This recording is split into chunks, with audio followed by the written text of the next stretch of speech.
Season में खांसी के लिए कैंट रेपर्टरी में A12 रेमेडीज है। इसमें मैं मेरी प्रैक्टिस में सबसे ज्यादा रूमेक्स यूज करता हूँ।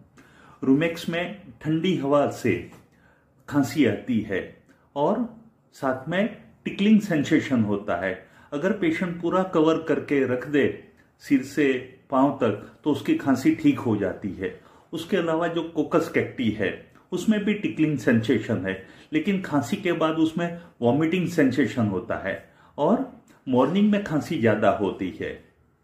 सोराइनम हम जानते हैं कि चिली रेमेडी है। स्टेनम मेटालिकम भी खांसी और वीकनेस की बहुत अच्छी दवाई है। और जो एक नई दवाई मैंने यहाँ देखा वो क्रियोसोटम है।